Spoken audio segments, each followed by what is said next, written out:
Okay, well, listen, all of you Glover lovers, we are here today with my client Erick Guzman. My name is James Houghtaling, and I have the privilege of being one of the Glover U coaches, a part of the bench that makes up what I believe is literally the most qualified, the most passionate group of real estate coaches on the planet. And I'm so thrilled to be a part of that. And so today, what I wanted to do is have a conversation with one of my clients. Obviously, his name is Erick, and just talk to him a little bit about his business, his journey, how coaching has maybe played a part in that journey, and just a little bit about where this looks like it's going, right, as we continue to work together and partner together. And so, again, I'm happy to introduce you to Erick. Erick, why don't you just kind of let everybody know a little bit about your background and kind of what brought you to this place to be on this conversation with me? Thank you. Thank you, James. So my name is Erick, of course. I'm located here in Las Vegas.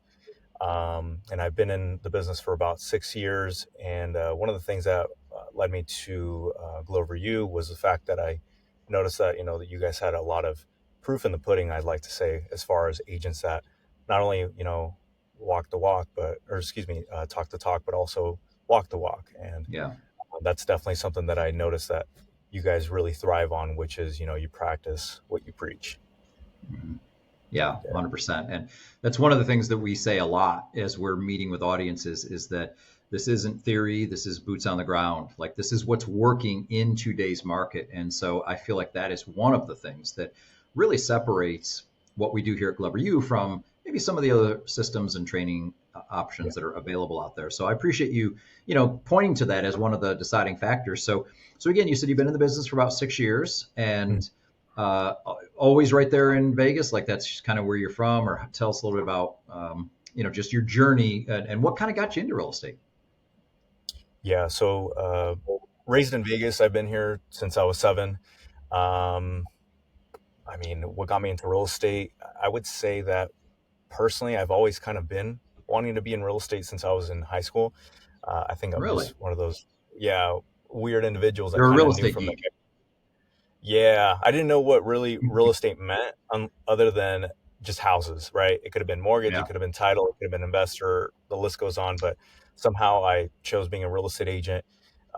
So yeah, that's how I got into the business. And I would say for me, something that I really like about being an agent is the fact that, there's really the risk to reward is very low, meaning you don't have to invest a bunch of money.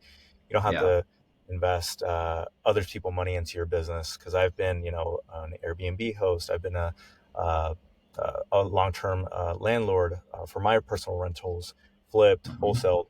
And while all those things are great, for me personally, selling real estate is one of my favorite things to do. And again, Yeah. the risk to reward is great.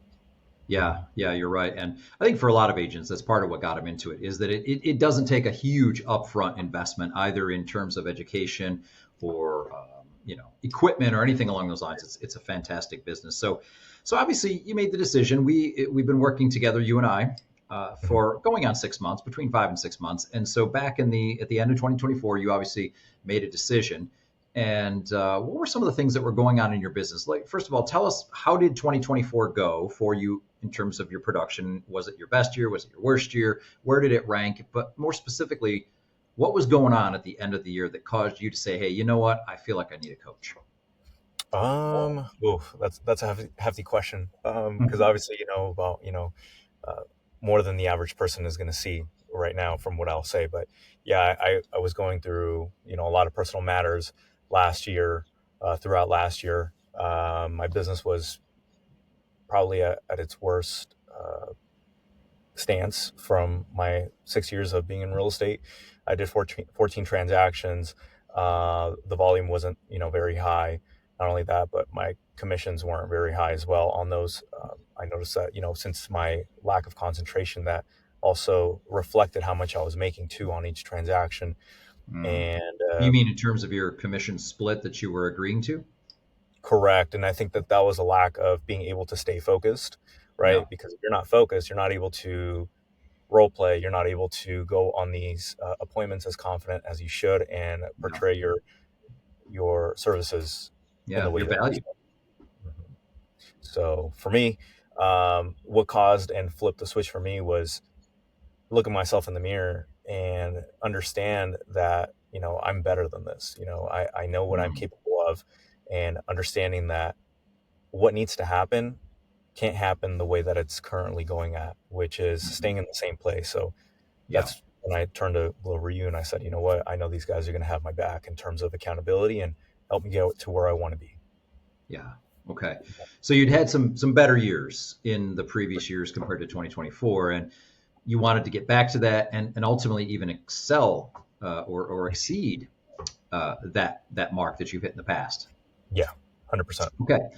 So we got started. Obviously, the first conversation we had was at the kind of the middle of December of last year. So right as we were turning the corner on 2025, we created our business plan. And what were some of the I guess what were some of the immediate adjustments that you made personally? Let's say just in the first 30 days of coaching. Like what were some immediate things that you sensed needed to be adjusted and you did adjust as a result of coaching? Mindset was the first thing for sure. You know, talking about my personal matters, that's one of the things that I remember we talked about first. Yeah. And something that I noticed that you said was, if you have problems in your mind internally at home, that's going to reflect on your business. Yeah. And holding me accountable, it's either I go or believe with, or kind of trust you in what you're telling me. Yeah. Otherwise, I'm just going to keep doing the same things and brainwashing myself into the same habits. So something had to change. And, of course, James, that's why I'm very grateful for you and Mhm. your attention to detail, because through the questions you've asked me, through the reality checks that, I've been through in my life, in the short time that we've been together, I feel that catapulted me back into creating good, healthy habits, not only for Yeah. myself, but for my business. And um, in a short time span, I think within the matter of a month, I was able to recollect myself. Sure, I still held some emotional factors in with me as I would go to work. However, I would remember the questions and things you would tell me, um, to be able to push forward without suppressing things. Yeah. Do you remember any of the questions specifically that really kind of grabbed your attention? And by the Uh, way, for those of you obviously watching this, one of the things you have to understand is that the quality of our lives is determined by the quality of the questions that we ask ourselves or that we allow other people to ask mhm, us. And exactly. so I think that's a big part of what you would have described as the mindset portion of our conversations. But Yep. any particular questions, anything that stood out to you that maybe you still remember from that first 30 days or so? Um, Or even since, yeah, any particular question that's really just caught your attention. yeah, I do remember. I was in a dilemma where I didn't know what to really do, if I should put things on. How do I even explain it? It was just, you asked such good questions. That's the thing, right? I would say, to summarize the questions that you asked me, to summarize Mhm. that, for Yeah. me, it came more as of a message, as like an older brother, a true Mhm. coach, if anything. Yeah. Um, Not too much older though, Eric. right. No, no, I'm kidding. Right. To summarize a question would be basically, if you were to ask me of what I remember, it would entail something along the lines of, Eric, you know, all these things that you're going through, yes, they're important. Yes, it hurts. Yes, you need to feel and go through them. However, what is the best way to get through them, right? Mhm. If nothing changes, nothing changes, like I said Yeah. earlier. Yeah. And that's basically what sits with me and resonates with me, is that Yeah. either I make a change or I don't. Yep. Um, and as simple and cliche as it sounds, um, it really is true, right? Whether Yeah. it's the It gym, is true. whether it's work, etc. Yeah. Yeah. 100%. And so we worked on mindset. We kind of got things straightened around because I think as I had shared with you in one of those first few calls, the mindset that we have is kind of like our foundation.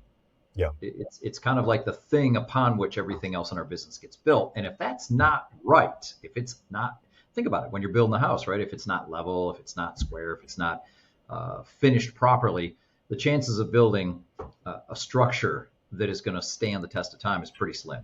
And Mhm. so that's why we kind of dove into that first. So then we began to shift. Then we began to shift to some systems and some prospecting things. And so Mhm. from I guess the business standpoint, talk to us about a little bit of what have you traditionally done to find business? What are you doing today? have there been some changes in the approach that maybe you're taking now compared to where you've been in the past? Yeah. As far as my business goes, I would say majority of my deals are listings, Yep. and I, And why are you for, on the listing side? I'm just curious. for me, I like to leverage as much as I can, right? And whether that's task work, admin work, things that aren't going to be high producing, I like to leverage. And I think listings are a great source of leveraging, meaning Yeah. you have inventory. It's like, for example, you own a dealership, you leverage the cars, right? Everybody Mm. comes to you. You don't need to drive anywhere with the buyer. You need to do the complete opposite. You need to show them Hmm. each single product, each single house. Yeah. So yeah, my focus and our sole focus, James, as you know, is looking for listings, whether Hmm. that's the brand new withdrawals, expires, old withdrawals, old expireds. And I think something that's really helped me, aside from my experience in making calls, is making the necessary tweaks in order to be more productive in each single call that I go on, right? Mm. And I think that that's what separated me from my competition is being able to uh, practice to the point where I come off as the authority, but Yeah. in a healthy way, in a confident way, in a Yeah. trustworthy way. I feel that the client or prospects feel that. Yeah. So how much Mhm. time do you put in, in terms of practicing scripts and presentations and objection handlers? Like, give us an idea of the amount of time, let's say maybe on a weekly basis, that you spend really working on your skill set. It definitely should be higher. I'll admit that. I would say minimum. I would say 5 to 10 minutes a day, definitely. So Okay.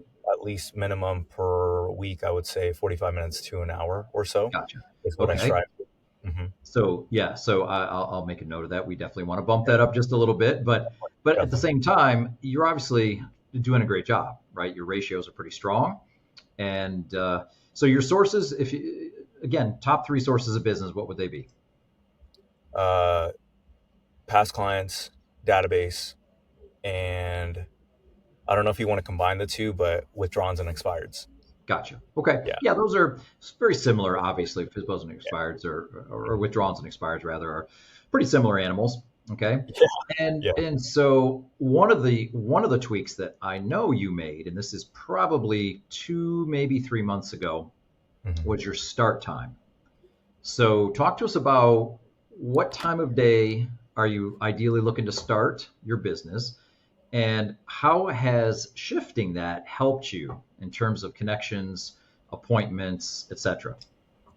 Um, so the start time. So for me, I like to start, and for people watching, definitely take this and use this at your own discretion. But I like to start at 7 a.m. As crazy as that sounds, Hmm. I call the fresh data, meaning the new for sale by owners, the new expireds, the new withdrawals, at 7 a.m. in the morning.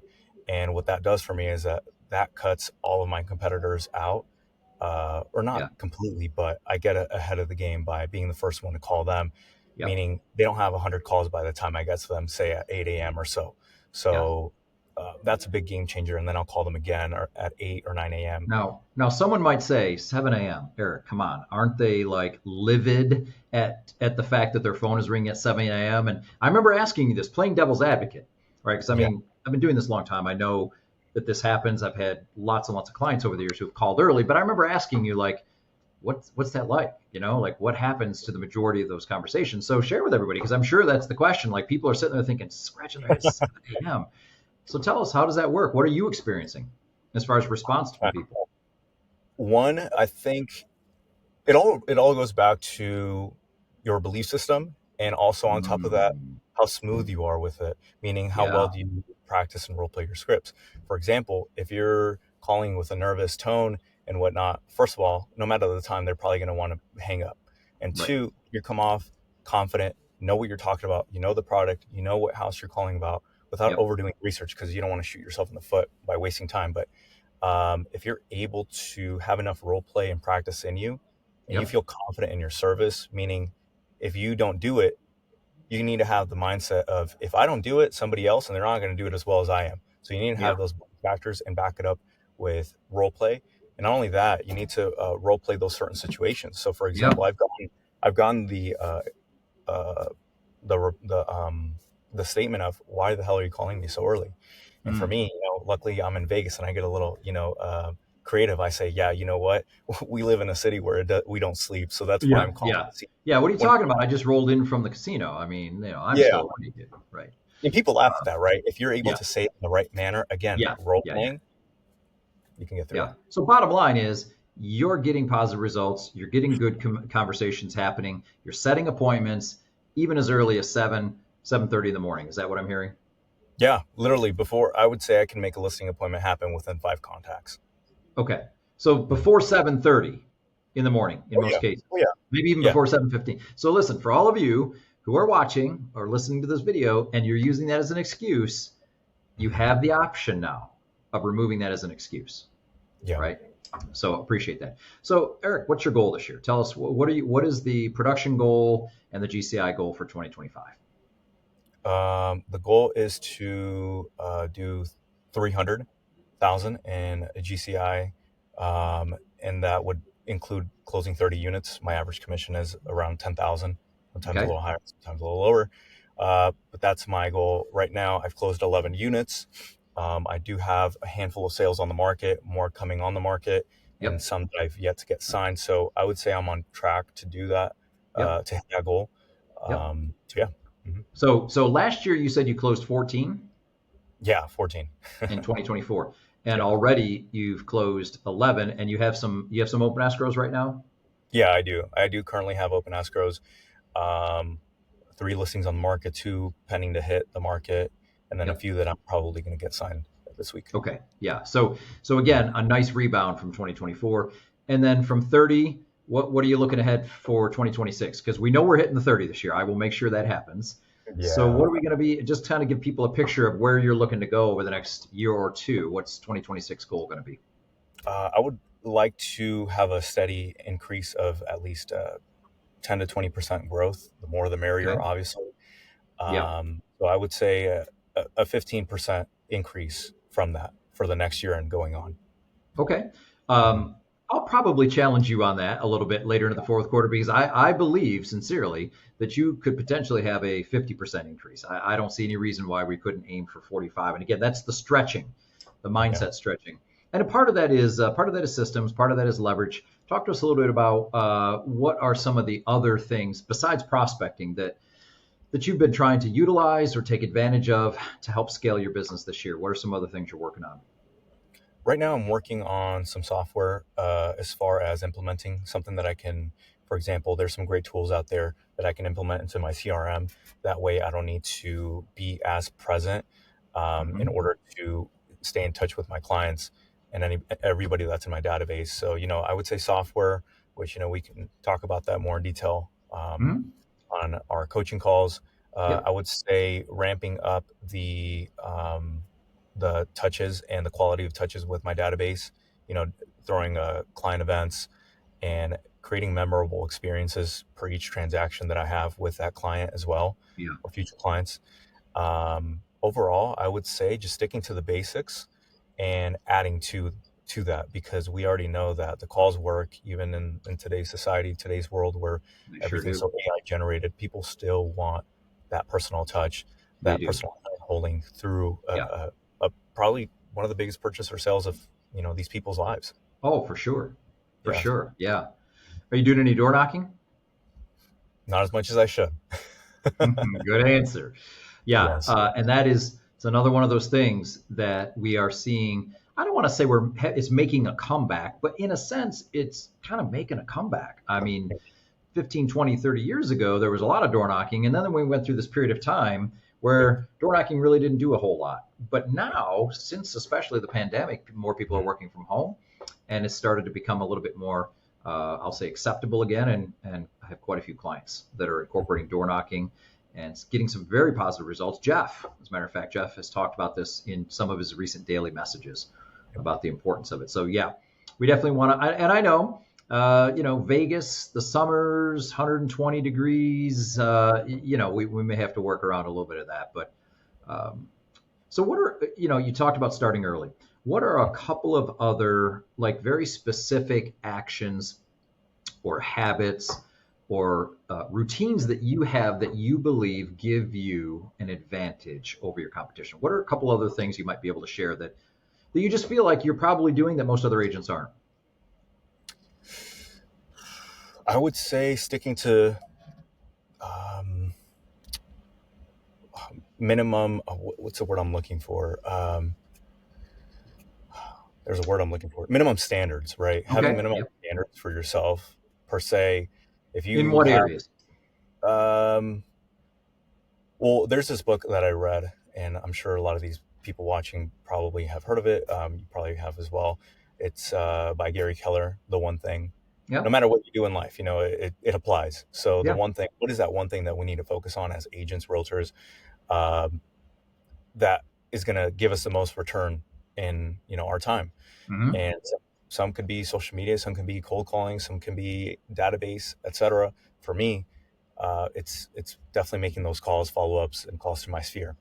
Okay. So I would say that one of the things that I would say set me apart from other agents is sticking to my minimum standards. Meaning, Okay. okay, if I have a bad week this week, meaning like I'm feeling, burnt out, tired, like I haven't been sleeping well. Okay, what are some minimum standards that I'm going to stick to rather than not showing up or not Yeah. having a plan in place, right? Yeah. Yep. And then how can I bounce back from that? So having minimum standards, I think, is a Yeah. huge deal. Yeah. And So in yeah, other words, what I'm hearing is that there may be a day, and there's days for all of us where we don't actually reach the goals we've set. yeah, Um, but we have the standard for the week or for the month. And hmm, so if we have a bad day or a bad couple of days, we recognize that we still owe our business hmm, those conversations, hmm, right? Like I don't just get to have a pass on that and say, oh, well, that was just a bad day. We figure out how do we roll that forward so that we hmm, get to the contact goal we have for the week or the appointment goal we have for the week or the sales goal we have for the month or whatever. And I remember having a conversation like that with you a few months ago, like when your contacts were down. And I asked you, I said, well, don't you still owe those to your business if you want to hit your goals? yes, yeah, because Yeah. it's basically unfinished work. Yeah. 100%. Yeah. Uh, so again, anything else that, if you just kind of think about the approach that you take to your day, the way you schedule things, again, anything else that you might share that you feel gives you an advantage or that you would want other people to know that you're doing in your business that might help them as well? A lot of reps, a lot of reps. I would say if you don't have the results that you want, it's always going to go back to not having enough reps, whether that's role play, whether that's calls, whether that's uh, showing up at the same time each and every single day. All those little things. I think social media has a great way of uh, shining light on the easy path, which is Mm, finally following the shiny spoon. And it happened to me, right? I tried yeah, wholesaling and flipping and whatnot, but what did that do to my business? It caused me to go backwards, right? And here I am yeah, now trying to pick up the slack from the time that I was absent. So if you don't have mm, the results that you want, it's because you simply haven't done enough reps. yeah. Gotcha. And for some people, it like you already mentioned, role playing scripts. Sometimes improving our skills can also help close that gap as well, right? So second half of the year, we're a few weeks away from reaching that midway point. So what is one thing? Going back to that reference, the one thing. What would you say is one thing that you've learned or a lesson that you've taken out of the first half of the year that you are going to use to make some pivots when we get into the second half? Um, for me, I'm gonna move because I'm gonna get my charger real quick. Gotcha. For me, one of the things that I'm gonna use this second year that I used the first year is definitely continuing to build that mindset around sticking to the basics. And I know I said Hmm. that a lot on this call, sticking to the basics, but it's so true, right? Yeah. What works? Can we do it better? Right? If we can do it better, how can we do it better? How can we Yeah. be more efficient? And that I think is very important because as soon as you start to take off your foot off the pedal from what's already been working and you try to do other things, Yeah. one, you're now experimenting and that's going to take a hit to your business. And two, everybody sucks at things that they haven't done before. So if you're trying to do something that you haven't done before, Yeah. then your business is really going to be affected. So I would say what you're doing already, just keep doing it. And if anything, it's just like compound interest. When you do something for such a long time, you only get better at it. So why not keep Yeah. doing it? Yeah. Yeah. So the takeaway is you've understood the value of the basics of this business, Yes. right? You've seen it come into play. You've seen it get you results in the first half of the year. In the first half, you're going to almost do the production you did all of last year. And Yep. so now we're just rolling that forward into the second half and doubling down, right? I don't know if that's a fair way to say it. We're almost going to double down on the basics. Correct. Yep. That's it. So making sure that I stick to my minimum standards, and sometimes I'm guilty of, making up excuses like, oh, like this week is this, or I don't feel like it. But Mm-hmm. sticking to your words and sticking to your business plan is important, because at the end of the day, we're all going to see those results, and the only one that's going to suffer is the person that didn't hit them. Yeah. So Yeah. yeah, Great point. So yeah, again, let's talk about the coaching specifically. Like for someone that's watching, or someone that's maybe they've been in coaching in the past and they've been thinking about getting back into coaching, or maybe they've never been in coaching and they're considering it. What would you say are one or two things that you have directly gotten as a result of our conversations that have then applied to your business to give you the ROI? Because I think that's one of the things that anybody who's even thinking about coaching, they go through their mind and they say, okay, I know it's going to cost me X. What could I expect in return? What is the ROI? What would come back to me as a result of that? So could you share a couple of things that maybe have come from your coaching experience just in this first 5, 6 months that you know have impacted your business in a positive way and that have given you an ROI? your experience and your production alone, you, James, I mean, you've taken the turns that I may not need to. So if I have a question, if I have, for example, something that's troubling me or uncertain about making a move, you always back me up with your knowledge, right? When I'm scared to do something, like for example, just on this call alone, like I was saying to myself, oh, I want a 15% increase for next year. I can tell by your expression, your reaction. You're like, no, like I can see the type of, energy and agent that you are, Eric. Like I can feel that from you. Yeah. And it's little things like that, like just the mindset and the belief alone.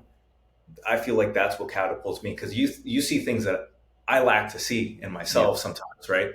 And I Yeah. need that. It's like, if I'm not seeing it, thank God that James sees it, because Yeah. he Kind believes of in like the me. assistant conversation. Yeah, yeah, 100%. 100%. So that's one thing for sure. Another thing, to make it a second point, there's honestly so many. Something that I do feel like was a game changer for me is the fact that you make copious notes of each time that I have something that troubles me or something that I'm working on. You always pick it up in the next call, or if not the next following calls. Like, hey, did you Mhm. make sure you're doing this? Yeah. Let's talk about that. Like, for example, we talked about my vision board. Like Mhm. I slacked a little bit on making it and putting it together, which I started on, by the way, a little late, but I started. Okay. Good And job. you told me, hey, make sure that you go layers deep. And I said, in my head, I was like, layers deep. And then I thought, it hit me, okay, layers deep, like, why is it on the vision board? And you said, make sure you go 3 layers deep at least. Hmm. And it makes a lot of sense, because at the end of the day, if something's on the vision board, we need to have legit reasons as to why. Like, why does Yeah. it matter so much? Yeah. Yeah. So, An emotional well, connection to that thing. yeah, So again, just helping you recognize that some of the goals you have, some of the things that you have, they aren't just the surface. It's in mhm, and it's motivating, right? When we yeah, realize that by pushing ourselves and accomplishing a certain level of production is mhm, actually going to allow us to have maybe more certainty or more peace or more freedom or whatever it might be, we're going to work a lot harder for that than we might for just a car, right? When we go deep on what does that car really represent? What is it about that that is going to be meaningful to me? And I remember we mhm. had a conversation around that. Yeah, yeah, we Yeah. did. Yeah. We definitely did. One of the other things that a lot of people talk about is accountability. I think a lot of people look at coaching as just purely accountability, which there is that component of it, but there's a lot more that goes to it. But Yep. for you, does accountability play in? Is that something that you felt you have needed? Because some people do to a greater degree than others. But talk to us a little bit about that aspect. Yeah, for me, each person knows themselves individually how well they operate with or without accountability. Some people need it, some people don't. For me, I Yeah. personally do because I tend to get distracted kind of easily. I would like to say, and I'm just being honest. I'm being direct here by saying that yes, your accountability definitely does help because at the end of each week, or once a week at least, I have to face reality, right? And you help me with Mm. that. And not only that, aside from accountability, you definitely do give me. You're honestly like a real estate therapist too, because sometimes I need the exhaustion of from the week prior as to what happened. I Yeah. had this happen, that happened, and you bring me back to my senses as to, hey, you know what? Let's get through it. These are the action steps. This is what I want you to do. Yep. This is how we're going to maneuver. So, yes, accountability, but also just being able to talk to somebody about my Yeah. troubles or my goals or my aspirations or what my ideas are. It's worth it. Okay. Yeah, I appreciate that. So bottom line, you are 100% certain that you're going to look back at the end of 2025 and say that my investment in coaching was absolutely worth it. I got a multiple factor ROI as a result of it. And I mean, is that safe to say? And you would say to anybody who's considering it, like you Yeah, need to jump. yeah, 100%. I mean, aside from those two things that I mentioned, but the the benefit of paying, the fee per month also holds you accountable Yeah, because if this were free, little to no individual would probably take as much advantage opposed to paying. that's right. So That's right. not only is it a commitment to your business, but it's a commitment to yourself. Yeah. So Yeah, yeah, 100%. And obviously we didn't get to touch on this, and we won't get to touch on it in this conversation, but the community at large within Glover U, right? I mean, just the fact that you're a part of a group of people who are like-minded, who want the same things you do, and you get the benefit of really the entire community coming behind you, supporting you, and yeah, there's a lot of great things that I know that you have also been able to kind of take advantage of yes, as a part of coaching. So, listen, first of all, I know you got a lot going on. So, thank you for taking some time today to sit with me and kind of talk through this and share literally 30 seconds or less as we wrap this up. Is there any other last sort of parting thought that you would want anybody watching this to know? for sure. Personally, for me, no matter where you are in your business, whether you're doing 10 deals a year, brand new to the business, or you're doing 50 plus deals a year, there's always room for improvement. There's always going to be Yeah. something that you can implement into your business, into your skills, into your Hmm. day. That's definitely going to catapult you. And again, if you're not where you want to be, it's probably not just because you're not doing enough of it, but Yep. it can also be a factor of where there's maybe some holes in your business that haven't been filled with uh, Mm, innovation, productivity, or attention simply. And that's what a coach can do. And yeah. I mean, it's inevitable for someone not to need a coach in any aspect of their Yeah. life. Yeah, 100%. I love that. Okay, so anybody who wants to send a referral, buyer or seller, to you in Vegas, preferably sellers, how can they get in touch with you, Eric, if they want to send you a referral? They can send it to me at my email, which is Erick Sells Vegas. Eric is spelled with a CK at the end. And So yeah, they can ERICK sells Vegas at mhm, gmail.com, or they can text or gmail.com. call me 702-613-6534. Beautiful. Love it. All right, everybody. So thank you for this, Eric. Appreciate your time as always. Anybody who has any questions for Eric, you can obviously reach out to him. Otherwise, you continue to do what you need to do, everybody. Get involved in coaching if you're not already involved in coaching. And appreciate your time. Thanks again, Eric. Awesome. Thanks, James.